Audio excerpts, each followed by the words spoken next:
It's time to get your news on. We are VK1WIA. And getting it on this week, I'm Editor Graham, VK4BB. You'll hear from WIA President Scott Williams, VK3KJ, WIA Returning Officer Pete Cherry, VK2LP, and WIA YOTA Committee Chairman Steve, VK6SJ. But wait, there's much more in this edition of news from your Wireless Institute of Australia. Let's open up the portals. The news is here. Who listens to radio? I'm Graham, VK2FA, on behalf of the Hunter Radio Group. I'm Cole, VK3GTV. Hi, I'm Paul, VK4PY. This is Graham, VK4CEG. Hi, this is Nick, VK7 Whiskey. That's all! This is WA President Scott Williams, VK3KJ, and welcome to all listeners to the national news broadcast this week. Last week, both Peter Klee and myself had the pleasure in attending RAGCOMS in Melbourne. RAGCOMS is the ACMA's Spectrum Management Conference that brings together government, industry, researchers, and those people that are interested in spectrum reform and innovation. The conference was held over 2 days, and I was able to attend the Thursday sessions and Peter Klee the Friday sessions. It was wonderful to hear from the Minister of Communications, the Honourable Michelle Rowland MP, who opened the conference and gave a keynote address. It was an informative couple of days, and there was considerable discussion around the future of satellite direct-to-mobile communications and the future of the 6G network. There was also great presentations on the future delivery of TV, interference, AI-connected networks, wide area consumer networks, and a great discussion on what international regulatory developments mean for us.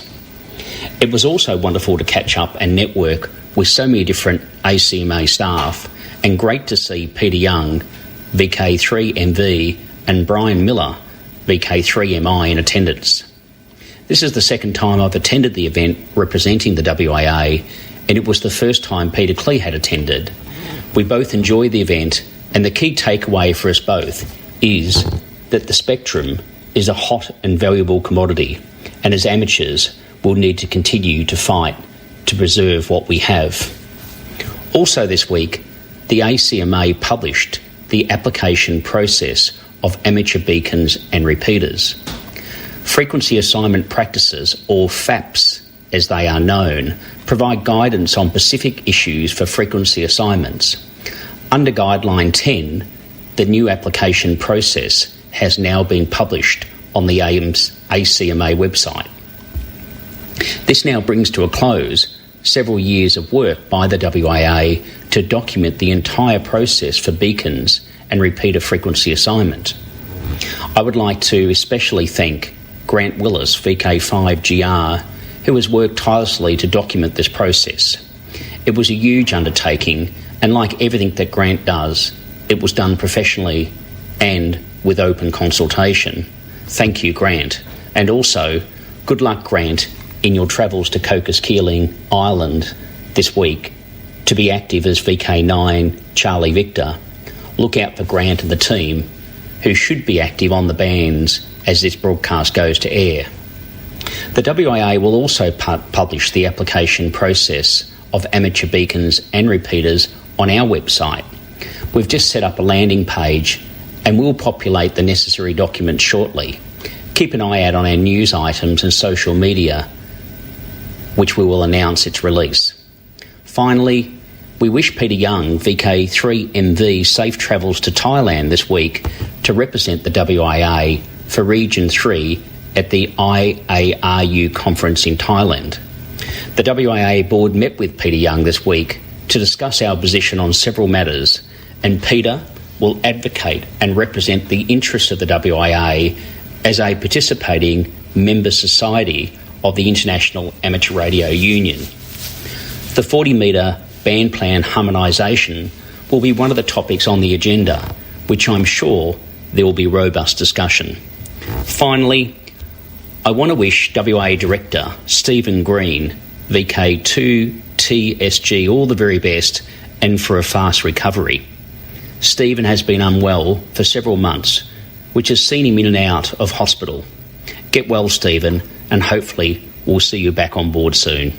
That's it for me this week, and this has been Scott Williams, WA President, on behalf of the WAA Board. Best wishes to you all. We are VK1WIA. Call for nominations as a Director of the WIA. Pursuant to the Constitution of the Wireless Institute of Australia, the Board has determined that the election of directors shall be conducted by ballot. Nominations open on the 1st of November 2024. 4 directors retire at the conclusion of the next annual general meeting, which will be held in May 2025, namely Scott Williams, VK3KJ, Peter Klee, VK8ZZ, Giles Kirby, VK5GK, and Peter Schrader, VK4EA. Each retiring director is eligible for re-election. Nominations are called from persons seeking election as a director of the WIA. A director must be a voting member of the WIA, must hold an Australian amateur radio license, and a company director identification number. Any person wishing to nominate as a candidate for election as director of the WIA must deliver or cause to be delivered to the returning officer a properly completed WIA nomination form by no later than 2:30 p.m. on 16 December 2024. The forms are available on the WIA website at the link in the text edition of this broadcast, or you may telephone the National Office to receive a nomination form. Candidate information will be posted online and emailed to members. Members are requested to ensure that their email address is correctly recorded on the WIA membership register. Nominations received by facsimile or by electronic means cannot be accepted. This has been Pete Cherry, VK2LP, WIA Returning Officer. From here, there and everywhere, you've tuned to the Wireless Institute of Australia's national news service. We are VK1WIA. Now with international news, Jason, VK2LAW. Hello. 3 strikes and they're down. A tower broadcasting a Missouri AM station is the third to be destroyed in October after the 75-year-old structure collapsed on October 24. A snapped guy wire caused the tower for Joplin's KRMOAM 990 to fall to the northwest, narrowly missing the transmitter hut. According to the Lawrence County Record, Eagle Broadcasting co-owner Dwayne Gandy was mowing near the site when he witnessed the tower's sudden fall. The structure, built in 1949, had recently undergone maintenance. The Gandys say they will rebuild the tower on the same site. The collapse is the latest in a string of incidents leading to the destruction of broadcast towers in the USA. A helicopter crash near downtown Houston on October 20 resulted in 4 fatalities and caused the collapse of a tower broadcasting 2 Televisa Univision stations. They were struck off air when the private touring helicopter made contact with the structure. A hot air balloon participating in the Albuquerque International Balloon Fiesta collided with and destroyed a 650-foot AM radio tower October 11. The Bernalillo County Sheriff's Office reported that the balloon carrying 3 passengers landed safely in a nearby field. Felix VK4FUQ told you about it, and that special event DX has now come and gone. October 18, the RSGB Mill Hill School and a team of radio amateurs in New Zealand marked the centenary of the first successful two-way transglobal communication between radio amateurs in the UK and New Zealand.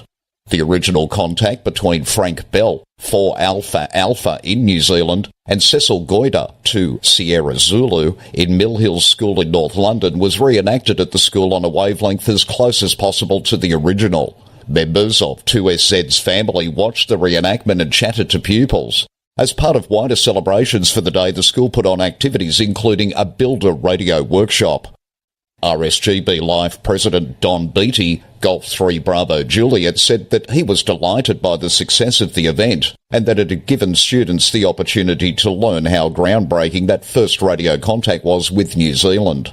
Call sign Golf 2 Sierra Zulu was operational for 4 days surrounding the centenary during which operators achieved approximately 1,250 contacts.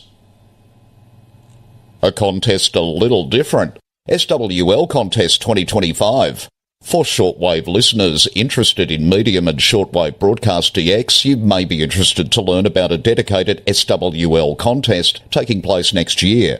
The contest will start on the 1st of January 2025 and finish on the 28th of February 2025. The categories include the 522 to 1710 kHz medium wave band only, the 2.3 MHz to 26.1 MHz shortwave bands, or a combined medium and shortwave band category.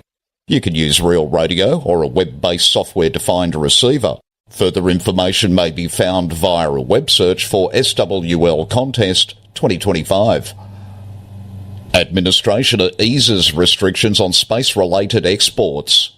The Biden administration has eased export restrictions on US commercial space companies to ship certain satellite and spacecraft-related items to allies and partners. The changes are intended to make it easier for the growing US commercial space industry to expand sales while also protecting national security and foreign policy interests. Certain items involving remote sensing spacecraft or space-based logistics assembly and servicing spacecraft will no longer need licenses for shipments to Australia, as an example, the Commercial Department said. Some less sensitive satellite and spacecraft parts and components will no longer require licenses for shipment to over 40 countries. The countries include Canada, Australia, Japan, South Korea, and most of the European Union. Singapore's 4,300-kilometre undersea transmission line with Australia clears regulatory hurdle. Recently, Singapore's Energy Market Authority, EMA, granted Sun Cable conditional approval for its transmission line with Australia. Singapore has been faced for years now with the dilemma that its population energy needs keep increasing year over year, while it has very little space to build out its energy-producing infrastructure, least of all renewables with their massive footprints. This has left Singapore virtually completely dependent on natural gas-burning thermal plants, with no nearby countries to obtain excess power from, as is common in, for example, the EU's integrated energy market. An idea was floated in 2020 by Australian company Sun Cable for the project, called the Australia-Asia Power Link, AAPL. This would entail 2 transmission lines. The 800-kilometre-long Darwin link to a yet-to-be-built multi-gigawatt 12,400-hectare solar farm in the Barkly region of the Northern Territory. This link would be rated for 4 gigawatts of transmission capacity. The 4,300-kilometre-long Singapore Link HVDC line from Darwin to Singapore rated for 2 gigawatts, 1.75 gigawatts after losses. The current planning for the whole Sun Cable project is set for completion by 2035, with construction yet to begin on all components. There are still many uncertainties to be resolved, as the 1.75 gigawatts that would be provided 24/7 to Singapore would have to be backed up by significant grid-level storage on both sides, which is not an easy problem to solve. If completed, it would be the world's longest electricity transmission line. For VK1 WIA National News, in Sydney, I'm Jason, VK2LAW. Now, operational news with VK4 FUQ. Felix. Hello there. Now, contest-wise 2024. This weekend, November 2 and 3, the International Police Association Radio Club has invited all radio amateurs around the world to take part in its contest, which takes place every year on the first complete week in November. This year, the CW section, Saturday 2 November from 0600 hours to 1800 hours UTC. The SSB section, Sunday 3 November from 0600 hours to 1800 hours UTC. More information about this contest and the award program are available at iparc.de. International Earth Moon Earth Contest 0000 hours UTC on Saturday through 23:59 hours UTC Sunday.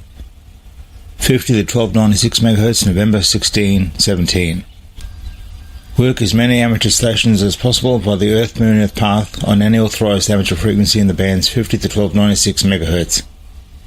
EME logs due back to the ARRL December 17.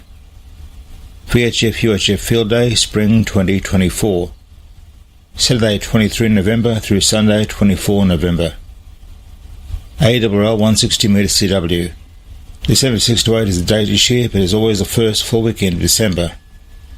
Begins 2200 hours UTC Friday, ending 1559 hours UTC Sunday.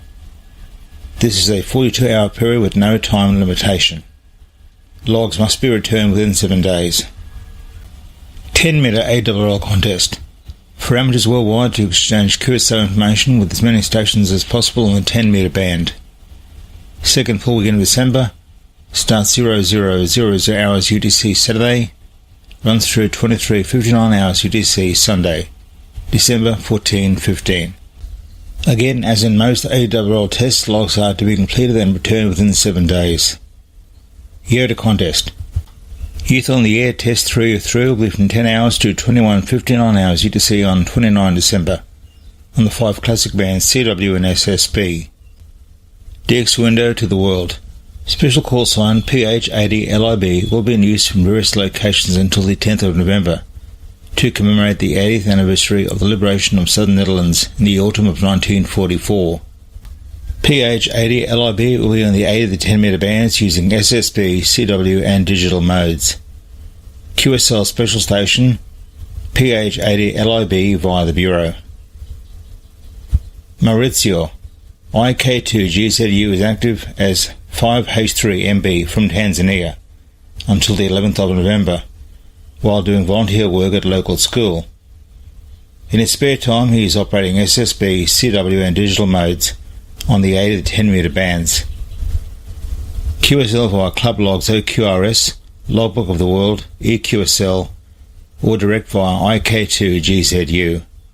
OL-80 Carbon is active on the 30th of November to mark the 80th anniversary of Operation Carbon during World War II. This operation involved the dropping of paratroopers in the Protectorate of Bohemia and Moravia. The Protectorate of Bohemia and Moravia was a partially annexed territory of Nazi Germany that was established in 1939 after the German occupation of the Czech lands. A team of operators is active using the call OL-80 Carbon on CW, SSB and digital modes on the HF bands.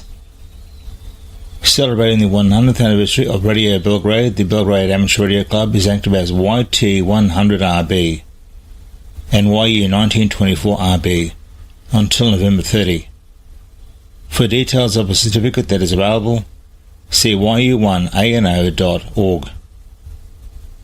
For VK1WIA National News, I'm Felix VK4FUQ Inningham. From here, there and everywhere, you've tuned to the Wireless Institute of Australia's National News Service.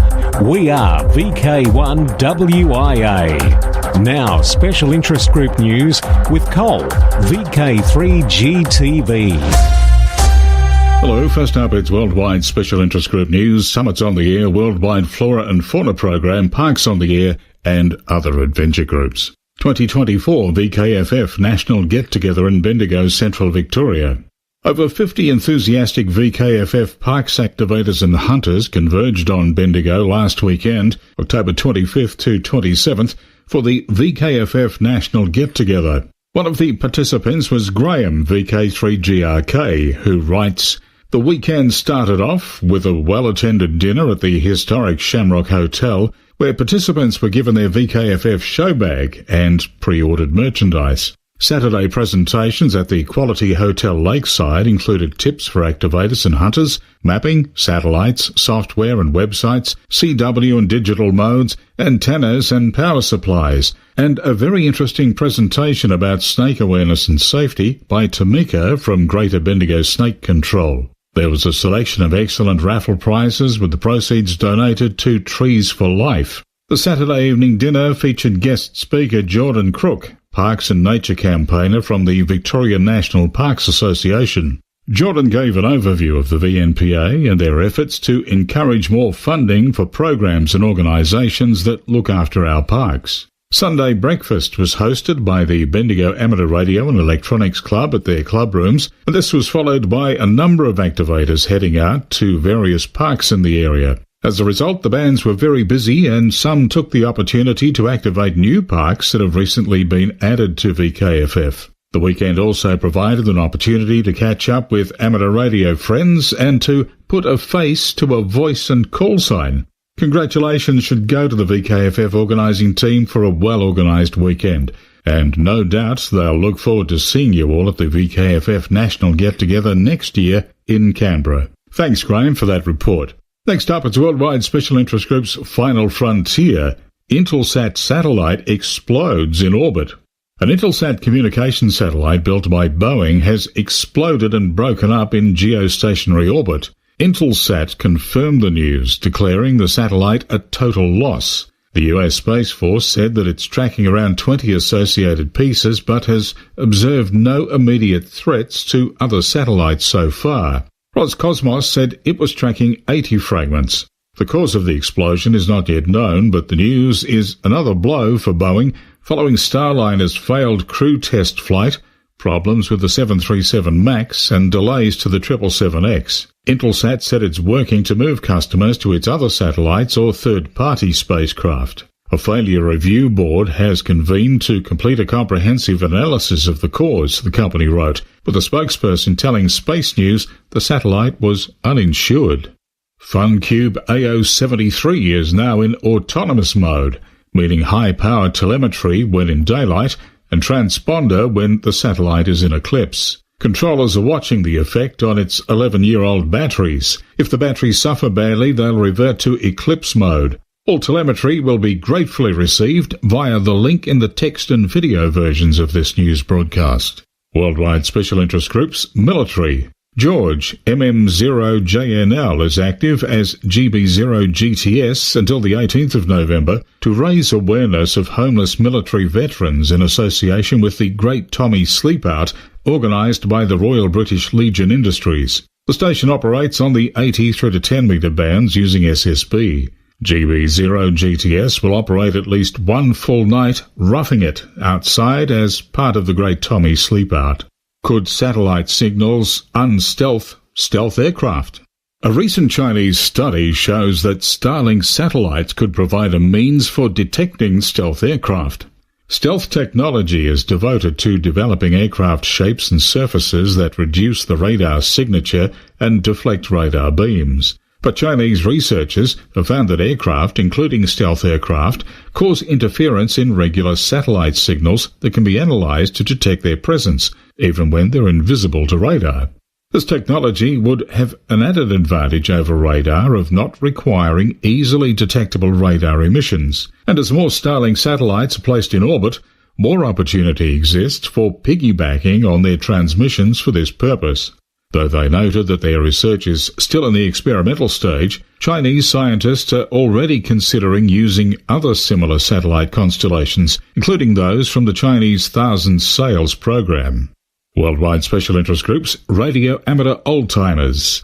In a moment, Clive, VK6 CSW, our man in the West, joins us, but first, lots of focus on the recruitment of new radio amateurs these days seems to focus on the youth. So it's good to see an initiative which could easily be adopted here in VK in this era of over-50s villages.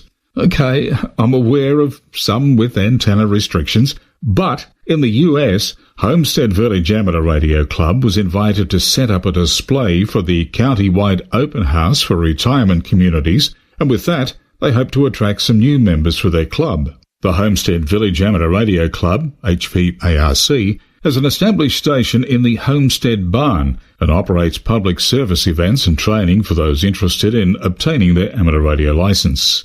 They're equipped to provide direct communications to the Lancaster County Emergency Management Agency offices as well as the county-wide Communications 911 Centre. The station operates in voice and digital modes and has had contacts globally. Amateur radio has many facets, and the club invites anyone who is interested to explore why they might enjoy it too, including making new friends not only in their respective villages and retirement facilities, but right around the world.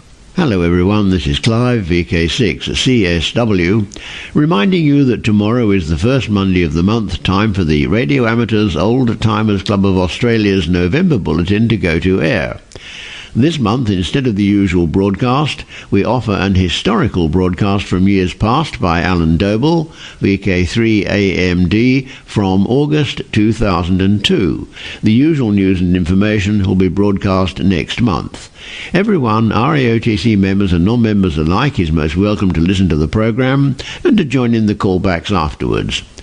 Full details of all transmissions, times, modes and frequencies can be found on the RAOTC website at www.raotc.org.au or just Google RAOTC broadcasts. Please note that the 10-metre transmission will now start earlier at 0 hours UTC. If none of the transmission times suit you, you can download the audio file at any time from today from the club website. Members and friends of the RAOTC in Perth are reminded that the next lunchtime meeting at the new venue, the Woodbridge Hotel, East Guildford, is on Tuesday, November the 12th. All are welcome. Full details are published on the club website. Once again, tune in tomorrow for the November RAOTC Bulletin and join the programme, and please join in the callbacks afterwards. 7-3 from Clive, VK6 CSW. Thanks, Clive. Next up, it's Worldwide Special Interest Group News, YOTA, Youngsters on the Air. Thanks, Cole. Hi, I'm Steve, VK6SJ, from the YOTA Committee at the WIA. Earlier this year, I had the pleasure of going to Pargfest down in Mandurah, south of Perth. Big thanks to the Peel Amateur Radio Group for holding it. It was a great event with lots of vendors, clubs showing their wares, raffles and door prizes, great food, etc. Another thing I thought was really interesting was the amount of young people attending this event, both licensed and not yet. Peel Amateur Radio Group are actively encouraging new young hams into the hobby, and I saw a few others being taken under an experienced wing from other clubs also. And afterwards, in my capacity at Ham College, also received a few expressions of interest in our course from the same kids. I see quite a few new hams coming into the hobby from Ham College from all walks of life. I think our youngest foundation licensee attendee was 8 years old, but I might be wrong, could be a younger one a few years back. And we've had quite a few attendees in their 70s come through the college successfully as well. As a proud father of a couple of hams also, I see that what interested me both now and as a younger ham in the late 70s and early 80s is completely different to what interests our younger generation. Coupled with the fact that young people tend to use text more than voice calls on a phone, so using a radio with low power and a simple antenna on FT8 is something they find very cool. The sheer volume of different ways to enjoy our hobby compared to what we had in the 70s is just breathtaking, and part of why I think the amateur population in WA, at least anyway, is actually growing. So how do we attract more people to the hobby? Let's face it, once we middle-aged hams like myself are in our 70s, if we are still the youngsters in the hobby, who's going to help us put up a new Yagi or tower? Better start recruiting some new slaves. New members. Or maybe most of us have families, so there's a start. Maybe there's a neighbour who's curious about the funny-looking antenna in your yard. Scouts and guides are another great source of new members. JOTA is the perfect time to show younger people the fun of the hobby and encourage them to think about getting a licence. Most, if not all, clubs here have at least a few people who are registered examiners. Talk to your local scout groups about running a foundation course. Great way to recruit new members. Instead of dragging your old radios to yet another hamfest to get $5 for them, think about how giving it to a newly licensed ham in your club. I encourage you all to think about this and maybe even bring it up as a discussion point at your next club meeting. Thanks, Steve. And that's it for the segment for this week. I'll catch you again next week. I'm Cole, VK3GTV. 2024 and it's a date, and clubs are welcome to email text along with audio for this section. Details of all WIA affiliated clubs and societies can be found on the WIA website, wia.org.au, and that includes email addresses and website links. In VK7, Tasmanian Ham Conference, November 2 and 3 in Hobart, is in full swing right now. In VK3, Spark Rosebud Radio Fest, November 17, Eastbourne Primary School, Allambie Avenue, Rosebud. Now, next week, the 10th, we'll have Andrew, VK3 CAH from the Southern Peninsula Amateur Radio Club, with the up-to-date news for their 17th event. So now, until we meet again, I'm Graham, VK4BB, editor of WIA National News. Walk softly. From Australia, This has been the Wireless Institute of Australia with the weekly news service. This broadcast is in text, audio and video and is accessed on wia.org.au. Courtesy of Bevan, VK5 BD's ATV and YouTube channel, this has been WIA National News. We're back now, live and local, and your voice, your callbacks. And don't forget, tick like.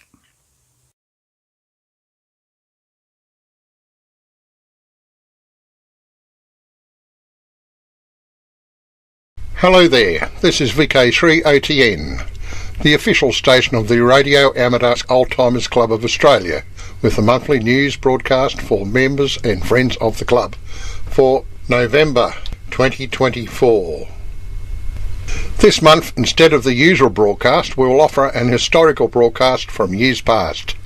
The usual news and information will be broadcast next month. I'm Andrew, VK3 Charlie Alpha Hotel. I have broadcast files going back as far as 2001. Many of the older files aren't the greatest as far as technical quality goes, archived in either Real Audio or Windows Media Audio format. These produced a smaller file size back in the days when the leading edge technology was dial-up internet. Remember that? This month we have an original broadcast from August 2002. Details on when to hear these news and information broadcasts are available at the club website www.raotc.org.au. The VK3OTN is available on a wide range of radio platforms, HF, VHF and UHF, 2-metre repeaters, amateur television, DMR, that is digital mobile radio, and D-Star. These news broadcasts are available for download for up to 6 months, just in case you miss the original news broadcast from the RAOTC website. If you'd like to contact the club, then why not send us an email, raotc@raotc.org.au. I hope you enjoy this month's broadcast. Hi there. This is Alan Doble, VK3AMD, and associated relay stations is VK3OTN. The registered call sign of the Radio Amateurs Oldtimers Club of Australia Incorporated. I'll repeat that last word, incorporated, because we became incorporated as from July the 8th this year. Our registered number is A004278-0C. I'll repeat that, A004278-0C. After all the hard work by our committee, it was very gratifying that the documents we had to submit were accepted without any need for redrafting. The biggest job was the required very extensive constitution. As you all need to know what it says, it will be printed in the forthcoming September issue of OTN magazine. And the rules require that we give notice of the annual general meeting together with a nomination form for members of the committee. These documents will also be printed in the September issue of OTN. And I'm sorry to say that about 20 members have not yet renewed their now overdue subscriptions without any notice or advice to the Secretary. So if you do not receive this as September issue, it would probably be due to this oversight. This is VK3OTN. Here in Melbourne, we're planning a luncheon at the Bentley Club on Tuesday, September the 17th, and the guest speaker will be Steve Mason, who will talk about the wartime top-secret work of the Australian Army's Signal Special Wireless Units, which worked in the places such as Syria, Greece and Crete, copying German and Italian wireless traffic before returning to Australia and New Guinea and further north to work on the Japanese traffic. Steve edits the journal Emma Inc., the newsletter of the Australian Special Wireless Group Association. Radine 5RK advises that the annual luncheon will be held at their favourite location, the Marion Hotel in Mitchell Park, on Thursday, October the 24th at 12:30 p.m. Booking should be made with Jack Townsend, VK5HT, Radine 5RK, or Ron Coate, VK3RV. before October the 10th. Put it in your diary now. I'll give you another reminder next month. And our friends in Perth will meet for their usual luncheon at the Bayswater Tavern tomorrow week, Tuesday, August the 13th, at the usual time. This is VK3OTN. Stuart Day, VK3ASD, a long-time producer of OTN, is unable to produce the September issue because he's involved in the complex job of moving from his South Gippsland location on the eastern shore of Western Port Bay to his previous business address in suburban Huntingdale. This involves building up operations, the usual moving of furniture, and the tricky bit is computer and printing equipment, plus his very extensive collection of musical items, sound systems, pianos, and of course his dearly loved organs and pianos. So Bill Roper, VK3BR, has very kindly volunteered to produce the September issue and is currently working on it. We can't grudge Stuart this break because in the past 11 years he's produced 21 of the 28 issues we have had up to date, so all without cost to the club. This is an enormous effort for which we must all be grateful. So how do we go about producing the September issue of OTN? Well, thankfully Bill Roper has volunteered to do the job and is currently working hard at it. Size has been standardized at A4 and the inside front cover has been redesigned to provide basic information about the club.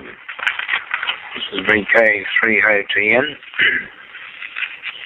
Today we welcome to our membership Nick Watling, VK4YT. He becomes full member number 1263. And Gordon Welch, VK5KGS. He becomes associate member 1264. If any of the new members are listening today, as we hope you are, please identify yourselves in one or other of the callback sessions. It is with regret we record the passing promise of Alan Cook, VK3AUC, who was member number 949 and a long-time member of our committee, and Ray Jepson, VK3JI, who was member number 102, and both of these members were very keen CW operators apart from their other radio interests. Several club members attended the funerals of these two members. Helen Vague has also passed away, VK3AGV, who is member number 884. Helen was a commercial operator with the Coastal Radio Service at Bulolo and transferred to the Army at the outbreak of war. He reached the rank of captain and was mentioned in dispatches 3 times. Pre-war, he copied the last messages from Amelia Earhart's plane as it disappeared over the Pacific. We pause for a few moments now in memory of these friends. Until about Alan Cook, who, as I said, was a member of our committee for several years until his death on July the 7th. He grew up in Caulfield, went to Melbourne High School and worked at Australian paper manufacturers until joining the RAAF in 1943 at the age of 18. He trained as a radar operator and served near Cairns, then at Mornington Island, Port Moresby and other places. And after the war, he returned to Australian paper manufacturers, where he worked until his retirement in 1986. Post-war, he studied and qualified in accountancy. He was first licensed in September 1950 with his call sign BK3AUC. Alan was an active constructor and a very keen CW operator and highly regarded worldwide in this field. Excuse me. He was a keen and skilled artist in both sketching and painting, as well as being a very good photographer. In 1970, he cooperated with our brother group in England, celebrating the 70th anniversary of the establishment of the Beam Wireless service between England and Australia. He was unable to take part in the 75th anniversary of the same event in April this year, but alerted me to it, so that as VK3OTN, the club did take part very successfully. Alan is survived by his wife Barbara, his son David, together with his daughters Judith and Penelope, and their 6 children. 73 Alan. This is VK3OTN. The Australian Army Signals Museum is well worth a visit. It has a lot of very interesting equipment and very well arranged and displayed. It is open one day each week, and that's Tuesday from 9 a.m. to 3 p.m. Volunteers will show you around and answer questions. It is located in its own building at the Simpson Barracks, which is the home of the Army School of Signals. Simpson's Barracks complex is entered from Greensboro Road in McLeod. The Milway map reference is number 20 and runs from D to H in one direction and 79 in the other. The museum itself is shown near the top right-hand corner of this area. You need a car to get there rather than public transport, so why not get a couple of mates to join you? Having said all that, there's an item of World War II radio equipment the museum really needs to fill a gap in its collection. It is wireless set number 208. Repeat, 208. This was a low-power portable CW-only transceiver, measuring 9.5 inches by 8 inches by 7 inches high, in a khaki metal case with a black panel. Its operating frequency was from 2.5 to 3.8 megs at less than 1 watt from its 99-volt high battery. Excuse me. It was manufactured by Radio Corporation toward the end of the war. If you can supply one of these or know where one can be found in any condition, please contact me on 0395704610 anytime, or Neil Wayne, the museum's assistant curator, on 0394353505. I'll repeat that. Neil Wayne, 94353505 anytime. This is VK3OTN. Radio Amateur and Timers Club listeners who served in World War II and who lost radio amateur relatives or friends during the war will be interested to have read the July issue of the WIA's AR magazine, especially in view of the fact that the annual Remembrance Day contest will take place on the weekend of the 17th and 18th of this month. Col Harvey VK1AU has spent many hours over the past couple of years to find out what really happened to the 26 amateurs whose names are read out before the start of each Remembrance Day contest. There is no record of this research being done by anyone else, and these details have never been published except for some of them in earlier editions of our own magazine, OTN. If you are interested and don't have access to AR magazine, there's just a possibility that some news agent near you might still have a copy of the July issue. If this last statement is a surprise, the August issue of AR has been available through some news agents and is shortly available, and increasing copies are now being available through news agents. This is VK3OTN. We're indebted to the magazine Amateur Radio Action, dated April 1987, for the following item. It's about the late Maury Anderson, who died in 1960. He was first licensed as 5MA early in the 1920s and became a seagoing operator on one of the last sailing ships in 1927. The ship was the American-based E.R. Sterling, and that's spelled Sterling, sailing out of Adelaide. This story is in his own words and was first published in the magazine Radio, dated June the 1st, 1928. And it reads, "We left Adelaide in fine weather on Saturday morning, the 16th of April, 1927, and from the time of lifting our anchor, we were followed by bad luck and adverse conditions. For 2 days, a strong headwind forced us to tack back and forth across the Gulf of St. Vincent before eventually sailing out, passing Cape Border. Here the winds were in favour for a westerly trip, that's via the Cape of Good Hope. But our voyage was planned via Cape Horn. We sailed westwards until the wind changed, and then the ship was put about on a new course for Cape Horn, going south of Tasmania. Bad luck followed us closely, and when almost clear of Tasmania, the wind changed to a point which made it absolutely impossible to sail safely further south of Tasmania. This meant turning back and proceeding through Bass Strait, and this detour delayed us a fortnight.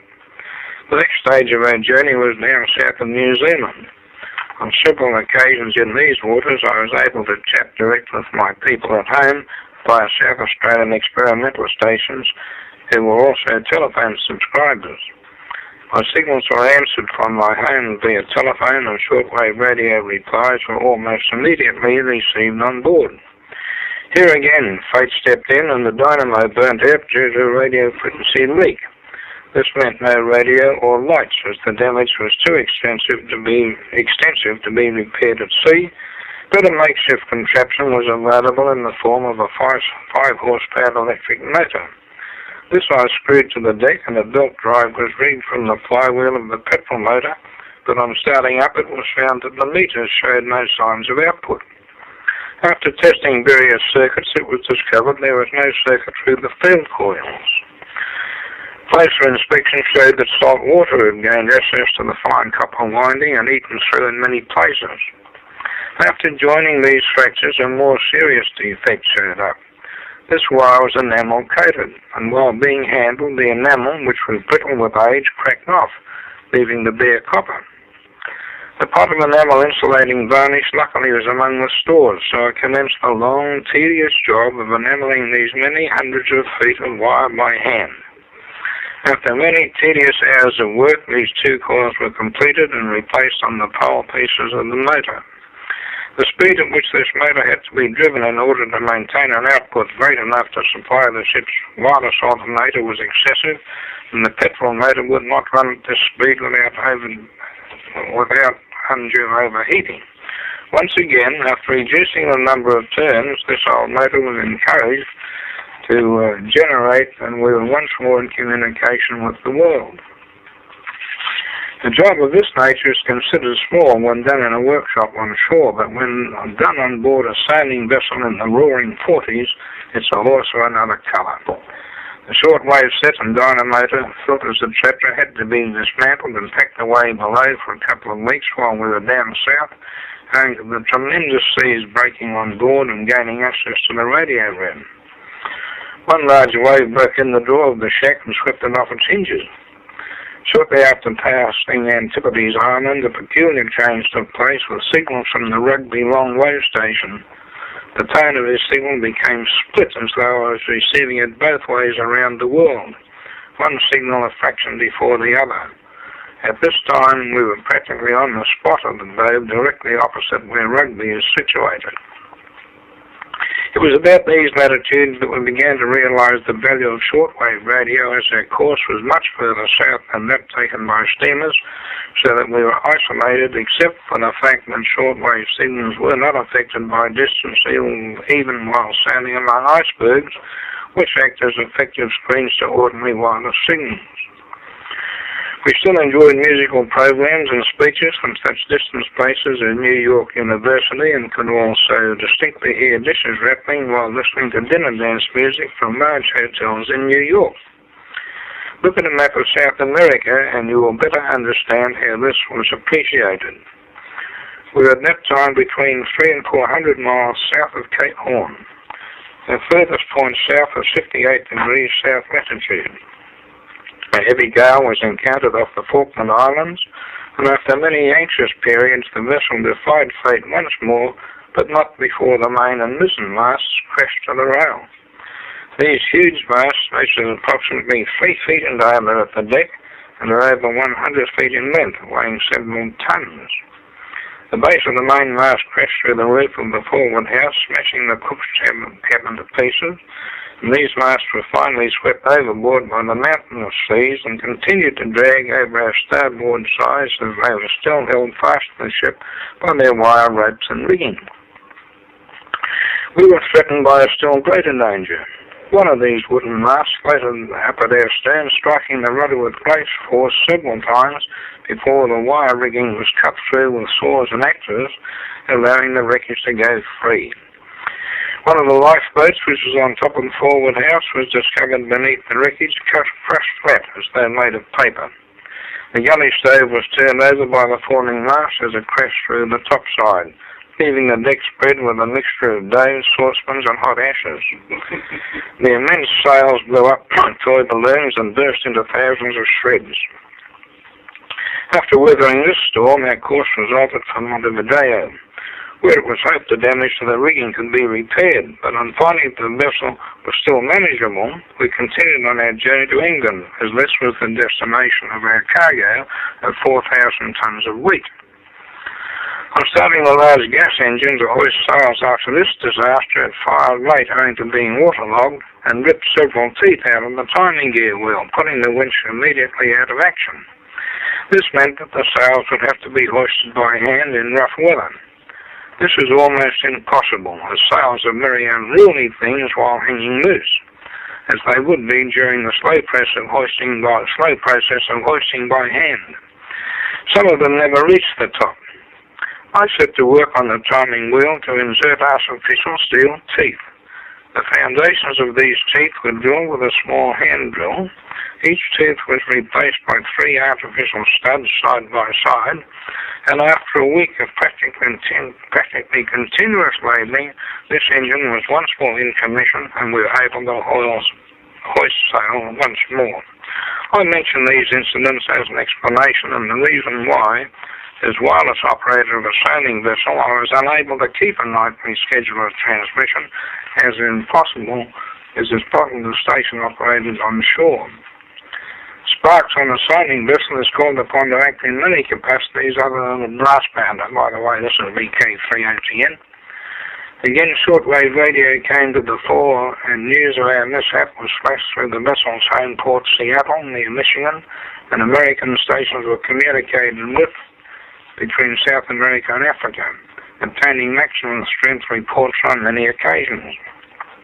Many Argentinian, Brazilian, and Chilean experimental stations were heard and worked while off the coast of South America.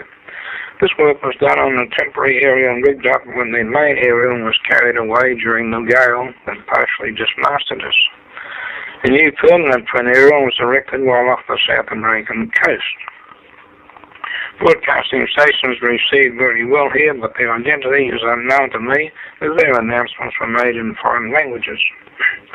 The next misfortune occurred off the Cape Verde Islands when a terrific tropical hurricane caught us at 4 a.m. on the 4th of September.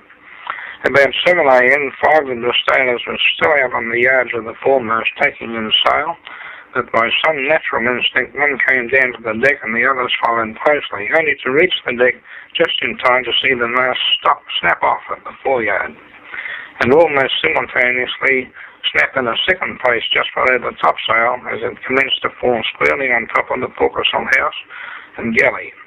But just as the wreckage, which weighed 10 to 15 tons, was about to crush the housing to splinters, with only about 20 feet more to fall, the ship rolled heavily to starboard, sending the wreckage over the starboard side.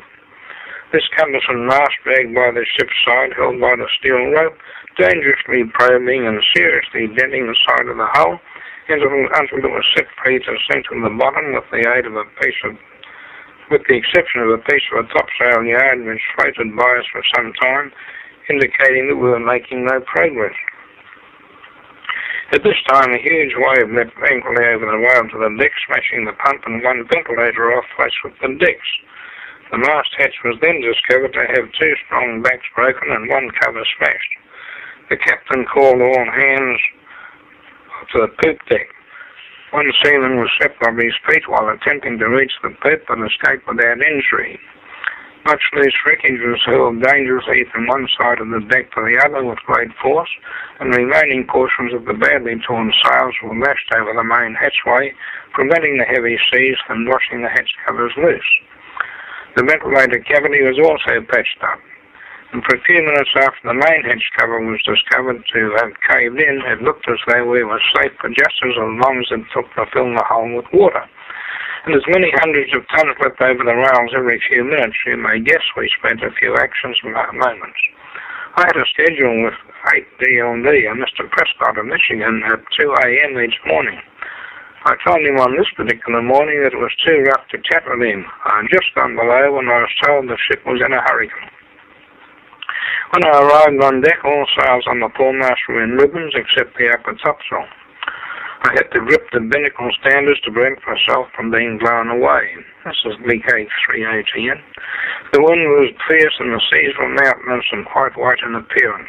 The large twin aerial had been carried away when the foremast crashed, and the heavy scenes had gained access to the engine room, immediately putting out of action the petrol engine which drives the radio power unit. The emergency coil was therefore the only available power for transmitting.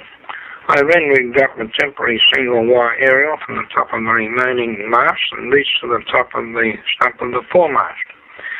The aerial insulators near the deck next gave trouble, owing to the fact that the continuous seas breaking over the vessel had completely saturated these insulators with salt water, causing them to break down when attempts were made to use the high voltage emergency coil. The temporary aerial would not stand the tremendous strain of the ship rolling and was once again scattered to the winds. After a third attempt, the aerial stayed put and I turned my attention to the waterlogged petrol engine. Eventually I managed to receive replies to my SOS signals. About this time, Mr. Roderick Mackenzie, the chief officer, died from injuries received during the hurricane. A British steamer replying to our feeble signals offered to take us in tow. This, however, was declined by Captain Stirling, so we drifted westwards in this crippled condition until at daybreak one morning we were sighted by an American naval training ship, the USS Grebe, 200 miles off our original course. He offered to take us in tow free of charge. This was accepted. On October the 15th, we were towed into the harbour of St. Thomas Naval Base in the Virgin Islands, off the USA, after sighting no land for 6 months. St. Thomas, with some Croix, became under the Stars and Stripes in 1917, being purchased by America from Denmark. They're situated about 500 miles southeast of Florida. These islands are reputed to be unequaled in the tropics for mild and equable climate. Romantic and famous characters have been there. There are such pirates as Adolf Esmond, Gene Hamlin, Tempest Rogers, Gene Martell, Captain Kidd, and Captain Teach, Blackbeard. The castle of the latter is still intact. Here I received the utmost hospitality from members of the American Radio Relay League who were keen to do experiments. I was taken for a day cruise around the group of islands on board the Grebe, and the population consisted mainly of West Indians. And I'll have to start cutting this short. After spending 6 weeks in England, I sailed from Liverpool on a liner bound for Sydney, and while in Cape Town, I met Mr. Oxenden, owner of A4L, well known on shortwave throughout the world, and spent an evening at the Cape Town Broadcasting Station. This completes my trip around the world with shortwave radio. The outfit I had with me was probably heard by many listeners while in operation from my home in Cheltenham, South Australia, signing 5MA. The power used at sea was 30 watts, obtained from a 500-volt dynamotor, driven by power obtained from a 6-volt battery. Some of the best communications were established when American stations in the Midwest were communicated with from Port Adelaide docks, and when south of New Zealand, Canadians were worked. Conditions for shortwave radio on a sailing ship during some of the weather conditions under which these experiments were tried cannot be compared with shore conditions, and I guess you could say that again. Murray was appointed to the first operator of the newly established Flying Doctor base in Cloncurry for the wage of £6 a week. Outback reception conditions were not very good. The Morse code received was not always copyable. 1 year he travelled nearly 3,500 miles in the outback, servicing radios and the network. He also supplied weather reports to KLM for its service between Sydney and Europe. And that's quite a story, and I hope you enjoyed it. And I think I might skip another item I was going to give, in case this goes on just a bit too long.